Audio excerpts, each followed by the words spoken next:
kumbaga, iba-iba yung mga nagiging co-host mo, di ba? I don't know if first time mo bang makatrabaho si Jolina and how you work on yung chemistry niyo on set. Bakit? I think it's the second time officially. First one, nag-binge hit si Ate Jolene sa isang reality sing competition kasi sa final something happened to Ate Bianca. So, The Voice. yes. she had she had to step in para sa programa yun. Okay na yan, Ate Jolene. Pero prior to Alam ko nakatulong ako. Nakanaglag pala ako. sobrang kabang-kaba ako. Kasi knowing na ang mga kasama ko ay isang icon, lalong-lalo na ng batang mga 90s dyan. Di ba? Yung pakiramdam nakaka-chuba-chu-chu. So it's really refreshing to work with Ate Jolens. Lalong-lalo na yung mga binibring up ko palagi, yung mga Jolina Dads. Okay ka naman, grabe naman.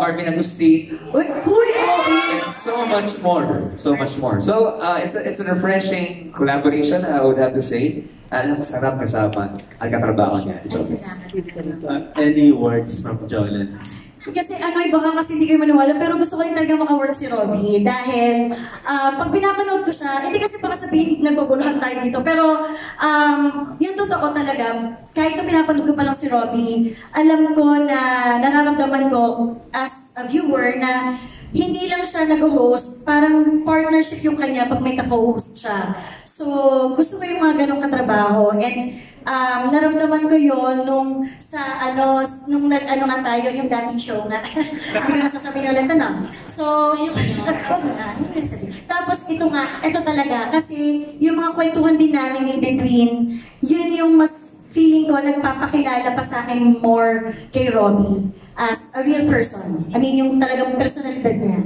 Na totoo siyang tao, kahit pala nag-host, ganun din siya. Mag-generous siya sa mga knowledge, sa mga wisdom na gusto niya ma-share.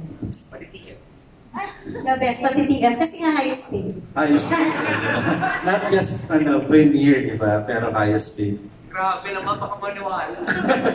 Hindi, yung second question pa to all the judges.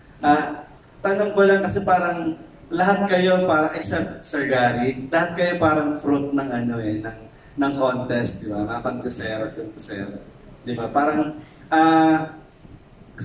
parang mas mahirap bang i-judge yung mga kids compared dun sa mga regular na mga singers. And ano yung hinahanap niyo sa mga kids na sumasali para manalo siya at maging grand champion siya ng Idol Kids Philippines? Kuya Alan, bago ko sagutin yung tanong ninyo, gusto ko lang sabihin sa mga nandito ngayon kung sino po yung mga inaantok, pikit lang.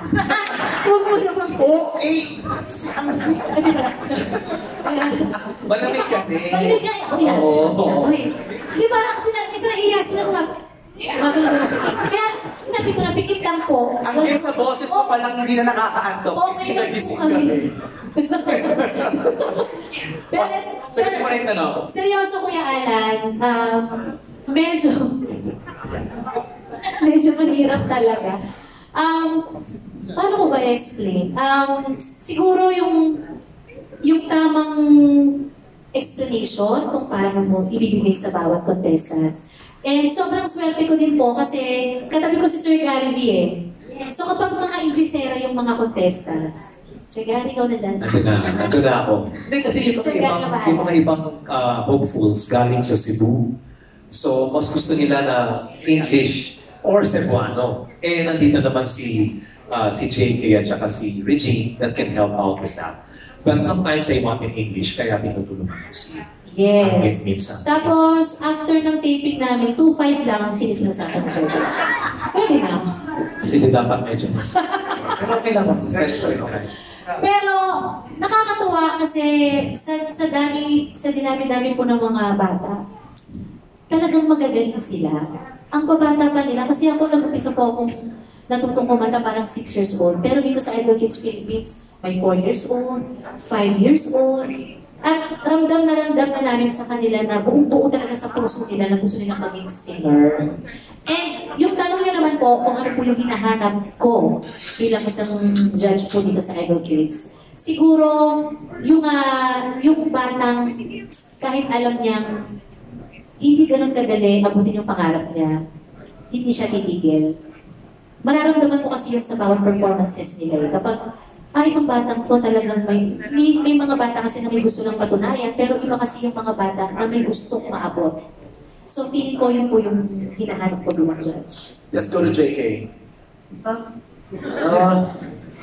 I feel like I haven't had experience of judging in a competition.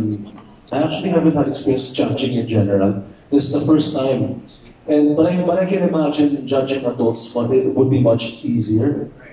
Kasi I mean, with adults at least you can be transparent and you can talk to them and just tell them everything outright what you think. But with kids, you have to wrap it in a way where it's not, the whole thing doesn't become traumatic for them, especially pag nag-know ka sa kanila. Right? Hindi mo pwedeng sabihin na parang, hindi ka makalim eh. No.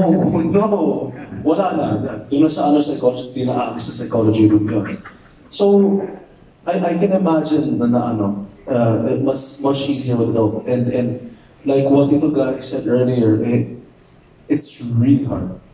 It's really hard. Kasi, yung sinabi nga ni Tito Gary na parang pag pauwi na sa ako, nakikita ko yung sarili ko na nakatingin sa labas ng bintana na parang tama ba yung mga ginawa ko today? Tama ba yung mga desisyon ko? Maybe I should have said yes to that one kid. Maybe I should have said no to the other. Alam mo yun? And then we always look at each other na parang, oh my God. Wala. Mahirap siya pero masaya. And I think we made good judgments with all the kids that passed through. May sense ba, Ate Reg, na parang, paano kaya sasabihin to kung anak ko to? It would have been easier kung anak mo. Okay. Kasi pag anak mo, kabisado mo na. And plus, kung hindi nakikinig, pwede mong sabihin na, listen to me. I cannot do that with other kids. Right. Hindi mo yung anak eh. So, again, we need to be more sensitive. Especially, kanina tinanong mo, ano yung words na gagamitin. Doon ako nahihirapan sa pagpili ng mga words na gagamitin ko para naiintindihan nila. Because like I said, iba yung level ng understanding pa nila eh, diba? So, pati emotionally. And then at the same time, you also hope na yung message na sinasabi mo makarating. Pa-absorb nila. Oo, makarating. Kasi minsan hanggang gitna na. So, it's actually hard. Well, to begin with, bilang galing ako sa contest, mahirap na talaga maging judge. Especially nung tumanda ako kasi syempre I've become more, meron na ako mga nalalaman na mga technical terms, meron, ito yun, dati naman wala akong alam na gano'n, pero ngayon parang mas alam ko na. So, nagtatalo yung isip ko, parang ako mag-technical ba ako? Kasi mga bata eh.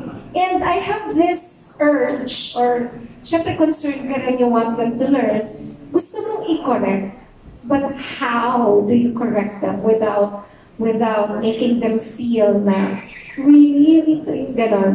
So, it would have been easy na kung si yun eh. Kung hindi siya makikita, papatukan ko lang siya. Diba? But of course, hindi ko binabatukan niya ako. But yeah, ako pala yung binabatukan ko. So yun, it's really hard. And doubly hard pa because they're kids. Right, it's a juggle. Okay, Gary, you want to add? Yeah, actually, ang gusto kong sabihin is, one thing I want to share, Alan, is that the fact na hindi sila contestants, they're considered to be hopefuls.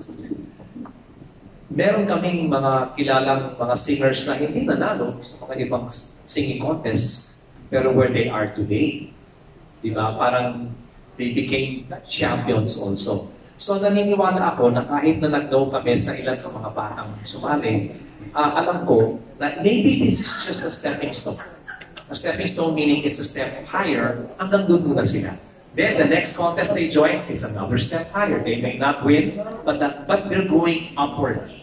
You know, and I'm hopeful na in the course of time, makikita din natin ang ilan sa mga sumali ngayon na hindi nakatanggap ng no. Eh ngayon, tanggap na talaga sila ng tao bayan. That's what I'm hoping for. And the proof is Juan Carlos. Yes po. JP is one of them. Exactly. O, di ba? Hindi ako nanalo dun sa competition na yan. Bakit naman hindi nanalo doon sa competition? Hindi ko alam. No, but it's